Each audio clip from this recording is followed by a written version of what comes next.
ഞങ്ങളുടെ ടോപ്പിക്ക് ഞങ്ങളുടെ ഗ്രൂപ്പിൽ കിട്ടിയ ടോപ്പിക്ക് എന്ന് പറഞ്ഞാൽ TQM ആണ്. TQM എന്ന് പറഞ്ഞ ആശയം ഫസ്റ്റ് കൊണ്ടുവന്നത് ബിസിനസ് ഫീൽഡിലായിരുന്നു. അതായത് അമേരിക്കയിലെ ഒരു ഇൻസ്റ്റിറ്റ്യൂഷനിലായിരുന്നു TQM എന്ന ഒരു ആശയം ഫസ്റ്റ് കൊണ്ടുവന്നത്. പിന്നീട് അത് മറ്റു രാജ്യങ്ങളിലേക്ക് വ്യാപിക്കുകയാണ് ചെയ്തത്. അപ്പോൾ ഈ ഓർഗനൈസേഷൻ ബിസിനസിന്റെ കേസിൽ TQM എന്ന് പറഞ്ഞാൽ അവിടുത്തെ കസ്റ്റമേഴ്സിന്റെ സാറ്റിസ്ഫാക്ഷന് വേണ്ടിയിട്ട് അവിടുത്തെ എംപ്ലോയീസ് അല്ലെങ്കിൽ മാനേജ്മെന്റിന്റെ നിരന്തരമായിട്ടുള്ള ഒരു എഫേർട്ടിനെയാണ് TQM എന്ന് പറയുന്നത്.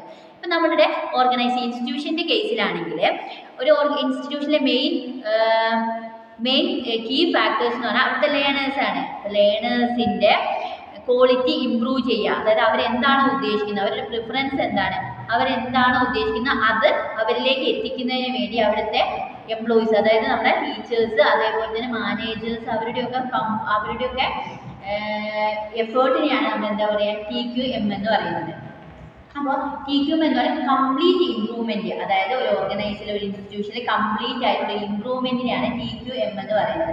അതിൽ കുറച്ച് പോയിന്റ്സ് പറയുന്നത് ഒന്ന് വിഷൻ ഓഫ് ദ ഓർഗനൈസേഷൻ, അതായത് ഒരു ഓർഗനൈസേഷൻ അതായത് ഒരു ഇൻസ്റ്റിറ്റ്യൂഷന് വ്യക്തമായ ഒരു വിഷൻ ഉണ്ടായിരിക്കണം. അതായത് ഫ്യൂച്ചറിലെ ചലഞ്ചസിനൊക്കെ മീറ്റ് ചെയ്ത്, ഫ്യൂച്ചറിലെ ചലഞ്ചസ് എന്ന് പറഞ്ഞാൽ കസ്റ്റമേഴ്സിന്റെ അതായത് ലേണേഴ്സിന്റെ നീഡ്സ് അവിടെ വ്യത്യാസപ്പെട്ടുകൊണ്ടിരിക്കും. അപ്പോൾ ഈ ലേണേഴ്സിന്റെ നീഡ്സിനെയൊക്കെ കോർഡിനേറ്റ് ചെയ്തുകൊണ്ട് ഒരു വ്യക്തമായിട്ടൊരു വിഷൻ ഉണ്ടെങ്കിൽ മാത്രമേ ഒരു ഓർഗനൈസേഷൻ ഒരു ഇൻസ്റ്റിറ്റ്യൂഷന് നിലനിൽപ്പ് ഉണ്ടാവുള്ളൂ. ഒന്ന് വിഷൻ ഓഫ് ആൻ ഓർഗനൈസേഷൻ. രണ്ടാമത് വന്നാൽ അഡ്മിനിസ്ട്രേഷൻ ആൻഡ് മാനേജ്മെന്റ്, അതായത് ഒരു ഇൻസ്റ്റിറ്റ്യൂഷനിൽ വ്യക്തമായിട്ടൊരു മാനേജ്മെന്റ് അല്ലെങ്കിൽ ഒരു അഡ്മിനിസ്ട്രേഷൻ വ്യക്തമായിട്ടുണ്ടെങ്കിൽ മാത്രമേ അവിടുത്തെ ആ ഒരു ഓർഗനൈസേഷൻ നിലനിൽപ്പ് ഉണ്ടാവുള്ളൂ. അതായത് നമ്മൾ ഒരു ഫ്യൂച്ചർ, അത് ലോങ് ടൈമിലേക്ക് ഒരു ഓർഗനൈസേഷൻ്റെ നീഡ്സ് അതായത് ഗോൾസ് മീറ്റ് ചെയ്യുന്നതിന് വേണ്ടിയിട്ട് അവിടുത്തെ ക്വാളിറ്റി ഒരു പ്രധാന പങ്കാണ് വഹിക്കുന്നത്. പിന്നീട് ടീച്ചേഴ്സ് സ്റ്റുഡൻസ് റിലേഷൻഷിപ്പ്, അതായത് TQM എന്ന് പറഞ്ഞാൽ ടീച്ചേഴ്സ് സ്റ്റുഡൻസുമായിട്ട് ഒരു നല്ലൊരു റിലേഷൻഷിപ്പ് കീപ്പ് ചെയ്യണം. അതായത് അവർക്ക് ടീച്ചേഴ്സിന് ഈ ഒരു ക്വാളിറ്റി ഇംപ്രൂവ്മെന്റ് ചെയ്യുന്നതിന് വേണ്ടി ടീച്ചേഴ്സിന് ട്രെയിനിങ് ഒക്കെ നൽകണം. ഒരു ഓർഗനൈസേഷൻ്റെ നീഡ്സ് മീറ്റ് ചെയ്യുന്നതിന് വേണ്ടിയിട്ട് അവിടുത്തെ ടീച്ചേഴ്സിനൊക്കെ വ്യക്തമായ ട്രെയിനിങ് നൽകണം എന്നാണ് പറയുന്നത്.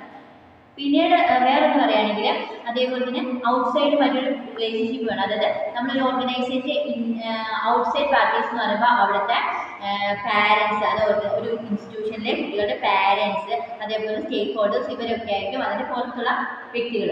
അപ്പോൾ ഇവരുമായിട്ട് റിലേഷൻഷിപ്പ് കീപ്പ് ചെയ്യണം. അതായത് കുട്ടികൾക്ക് നല്ല വിദ്യാഭ്യാസം ഉറപ്പാക്കുക, അതിന് കരിക്കുലർ ആൻഡ് നോൺ കരിക്കുലർ ആക്ടിവിറ്റീസിലൊക്കെ നല്ലൊരു ക്വാളിറ്റീസ് കൊണ്ടുവരികയൊക്കെയാണ് ചെയ്യേണ്ടത്. അപ്പോൾ നമ്മളിപ്പോൾ TQM കുറിച്ച് പറഞ്ഞു. അതേപോലെ അതിൻ്റെ സ്കോപ്പാണ് നമ്മൾ പറഞ്ഞത്. സ്കോപ്പ് എന്ന വിഷൻ ഓഫ് ദ ഓർഗനൈസേഷൻ, പിന്നെ ഒരു നല്ലൊരു ടീച്ചേഴ്സ് സ്റ്റുഡൻസ് നല്ലൊരു റിലേഷൻഷിപ്പ് കീപ്പ് ചെയ്യണം, പിന്നെ അഡ്മിനിസ്ട്രേറ്റീവ് ആൻഡ് മാനേജ്മെൻറ്റ്, പിന്നെ സ്റ്റേക്ക് ഹോൾഡറായ പാരൻസ്, അവരുമായിട്ടുള്ള നല്ലൊരു റിലേഷൻഷിപ്പ് മാനേജ്മെൻറ്റ് കീപ്പ് ചെയ്യണം. ഇതൊക്കെയാണ് നമ്മൾ TQM പറഞ്ഞത്. അപ്പോൾ ഫസ്റ്റ് ബിസിനസ് ഫീൽഡിലാണ് TQM കൊണ്ടുവന്നത്, പിന്നെ അത് നമ്മുടെ ഇൻസ്റ്റിറ്റ്യൂഷനിലൊക്കെ വ്യാപിപ്പിക്കുകയാണ് ചെയ്തത്. അപ്പോൾ ഇന്നത്തെ ക്ലാസ് കഴിഞ്ഞു.